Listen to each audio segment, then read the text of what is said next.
My name is Major General John K. Singlaub. I'm a regular Army officer, retired.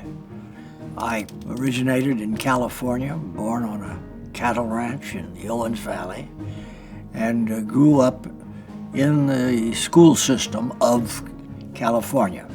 I decided very early in my life that I wanted to be a regular officer in the United States Army. I found that I had those interests, and it turned out that I am a good leader, and I enjoyed doing things that were very difficult to do.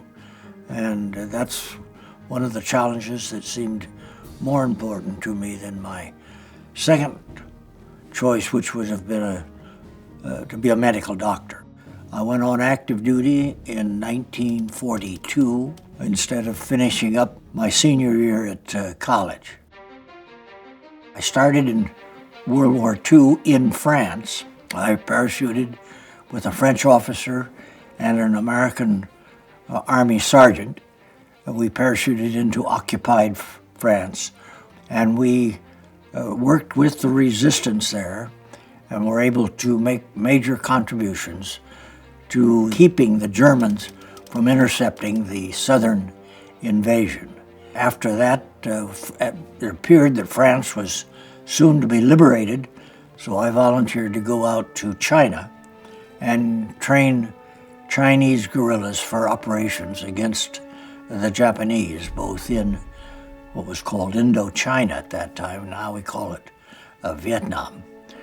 After the first bomb was dropped on Japan, a nuclear weapon, I was told that my mission there was postponed. When the second bomb was dropped, I was told that my mission was canceled and I'd return to China as soon as possible. And I did. I was asked if I would be willing to volunteer for a raid to go into Hainan Island to rescue some 400 Dutch and Australian prisoners being held by the Japanese. I told them that I would do that if I could select my own team members, and they agreed to that. And so I did jump into Hainan Island off the coast of China, and found that the Japanese did not know there that their emperor was in the process of negotiating with MacArthur for a surrender. That created some local problems for me. They didn't think that I should be where I was if I was an American officer, but I eventually convinced them that I wasn't going to talk to them because they were of too junior rank, and told them I wanted to talk to their colonel as soon as possible. And so the next day they brought the colonel in to meet with me, and by that time, he had in fact made contact with Tokyo, and they agreed that the emperor was planning to surrender. And so I had the job then of getting the prisoners up and able to move. They were in such terrible shape, both from beatings by the Japanese to entertain themselves. They had beat up Allied prisoners. And then I was able finally to get them well enough to call in some airplanes to fly out. Most of them went out by ship. That was the end of my efforts in World War II.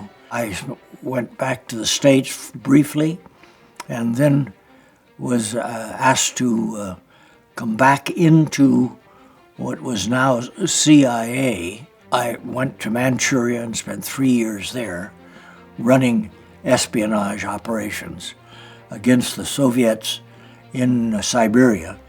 And one of the main things I did was to run operations using Koreans into North Korea to find out what the Soviets were doing there.